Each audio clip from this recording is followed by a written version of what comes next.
Bonjour à tous et à toutes et bienvenue sur cette nouvelle vidéo. Nous allons voir au travers de cette nouvelle vidéo réponse un tirage pour une personne qui m'a écrit aujourd'hui et qui souhaiterait en savoir un petit peu plus concernant l'usage qu'elle peut faire du tarot dans sa vie professionnelle. Donc je vais répondre à Kadi aujourd'hui. On va faire un petit tirage très facile et très rapide, ce qui va vous permettre également de pouvoir voir une nouvelle manière de pratiquer le tarot de Marseille avec un tirage vraiment très simple. Donc Kadi, aujourd'hui on va voir un petit peu ensemble l'usage que vous pourriez faire du tarot de Marseille professionnellement. Donc il faut toujours essayer d'aller creuser un petit peu la question derrière la question, et là en l'occurrence on peut parler de ce pourquoi vous êtes faite et ce dans quoi vous seriez épanoui.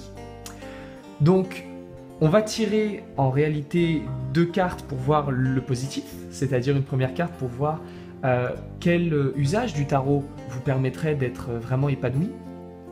Une autre carte pour voir ce pourquoi vous êtes réellement faite, vos compétences.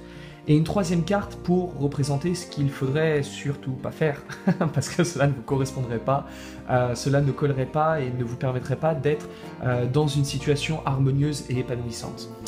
Donc on va commencer avec une toute première carte. Donc je demande intérieurement toujours, voilà pour Kadi, quelle pratique du tarot peut-elle avoir qui lui serait épanouissante? Qu'a-t-elle à vivre dans sa pratique? Par ici. C'est toi que j'ai choisi. Une seconde pour savoir un petit peu l'étendue de vos compétences avec le tarot de Marseille. Quelle pratique du tarot vous rendrait simplement efficace? Là, on est vraiment en train de parler en termes de professionnalisme. Voilà ce qui va vous donner les outils nécessaires pour bien travailler.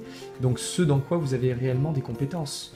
Et ce qui est intéressant, c'est que ça peut être ou très différent de la zone d'épanouissement, ou ça peut être au contraire très similaire.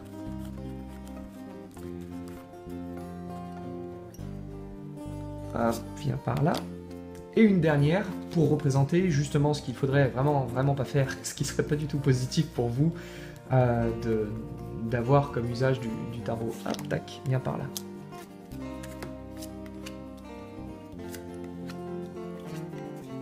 Ok, et encore une fois, je vais essayer de vous présenter un petit peu le sens des cartes avec des mots assez simples. Alors, je réitère encore une fois ce que j'ai déjà pu dire.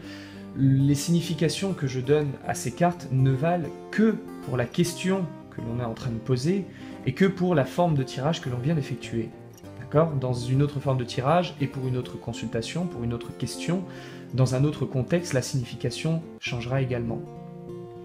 Alors, ce dans quoi vous pourriez être épanoui, en fait, j'ai presque envie de terminer par celle-là, puisque vous m'avez donné quelques informations dans votre message, dans votre mail sur Facebook, en me disant que voilà, vous aviez déjà fait un petit peu de développement personnel ou communication, je ne sais plus trop quels étaient les termes précis, il faudrait que je retourne voir. Et du coup, j'ai plutôt envie de commencer justement par la fin. Tempérance là apparaît dans le conseil à ne surtout pas suivre. En gros, ce qui ne serait pas positif pour vous de faire avec le tarot. Tempérance dans le domaine professionnel va nous parler de justement de tempérer, de modérer, de faire le négociateur, l'intermédiaire et d'établir une communication sereine. En gros, cette carte-là apparaîtrait, si elle était sortie en conseil, elle apparaîtrait comme un signe que vous pourriez utiliser le tarot presque en tant que coach, en tant qu'outil de communication, développement psychologique, c'est-à-dire pour aller creuser à l'intérieur de soi, retrouver des choses, se réconcilier avec nous-mêmes, avec notre enfant intérieur, voire comme un outil thérapeutique. Cette utilisation-là du tarot ne serait pas une bonne utilisation pour vous, ça ne serait pas positif, ça ne vous apporterait pas ni l'épanouissement nécessaire et votre champ de compétences ne se trouve pas non plus à ce niveau-là. Donc, voilà, c'est pour ça que je trouvais que c'était assez intéressant de commencer par ça par rapport aux compétences et aux choses que vous aviez déjà faites et que vous aviez mentionnées dans le mail. Voilà, du coup, je pensais que c'était important de pouvoir démarrer par ça. Donc ça, on le met de côté, on retire cette option-là pour l'instant. C'est-à-dire que si plus tard, bien entendu, vous décidez de suivre des formations, de vous perfectionner dans le domaine de la communication ou de la réconciliation avec soi-même, de l'enfant intérieur ou que sais-je d'autre, à ce moment-là, vous pourriez passer par une pratique où le tarot deviendrait un outil quasi thérapeutique. Les deux cartes qu'on a ici, donc, représentent la première l'envie et la seconde les compétences. Et alors ça, c'est pour les personnes qui souhaitent utiliser le tarot eux-mêmes pour le lire.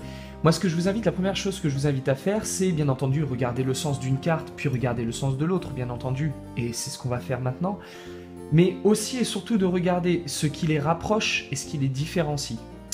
Et là, on a un point commun qui est très très fort et on va en parler. Alors, la papesse, ce qui pourrait vous épanouir, la papesse dans le tarot, dans l'origine du tarot, la papesse vient du mot le registre, la prévision, voire la divination. Et c'est l'un des sens qui ne sort pas très fréquemment, l'idée de divination, mais la papesse a ce sens-là, d'utiliser le tarot comme un livre, c'est-à-dire pour réellement voir les choses qui ont été écrites ou qui sont écrites. Alors quand on parle de voyance, ça n'est pas forcément la voyance de l'avenir. Je tiens à mettre une grande alerte à ce niveau-là. Le mot est très mal compris, malheureusement. La voyance ou le mot clairvoyance ne signifie pas voir l'avenir. Sinon, c'est de la divination. La voyance, c'est juste le fait de voir des choses autrement que factuellement, autrement que matériellement, autrement que concrètement. La tarologie, telle qu'on l'entend au sens premier, c'est regarder les cartes, c'est regarder les symboles, c'est analyser les symboles et voir logiquement ce que cela veut dire. La papesse, elle nous parle d'un domaine de voyance et de clairvoyance dans le sens où je ne vais pas utiliser mon cerveau, je ne vais pas utiliser ma tête, je ne vais pas utiliser ma logique pour essayer de trouver des informations, je vais vraiment utiliser mon ressenti, mon intuition, vraiment ce que je vais ressentir à l'intérieur. Et c'est le point commun qui unit les deux, puisque la Lune va nous parler de... Alors la Lune, c'est un paysage nocturne avec du brouillard. On a justement la Lune ici, les animaux qui vont faire référence à tout ce qui est instinctif, voire animal, bestial, intérieur, et donc par extension au domaine de l'intuition. Le fait d'être justement dans le brouillard, c'est quand on est capable de trouver des choses... de trouver des informations au travers des nuages, c'est-à-dire vraiment par intuition ou par faculté parapsychique. Là, en l'occurrence, l'association des deux nous dit que là où vous seriez à la fois compétente, ici, et épanouie ici, ce serait dans un domaine où vous utiliseriez le tarot comme un outil de voyance, de divination. Peut-être que c'est pas forcément là où vous souhaiteriez aller, mais c'est là où on trouve vos compétences. Au contraire, là où ça n'est pas tout indiqué, c'est dans le domaine du développement personnel, du coaching et de l'outil thérapeutique. Voilà qu'a dit, j'espère avoir pu apporter au moins quelques éléments de réponse, et puis n'hésitez pas à revenir vers moi et à me donner davantage de détails. Et puis pour vous autres, chers amis de YouTube, je vous dis à très bientôt pour une nouvelle vidéo, et puis d'ici là, prenez soin de vous.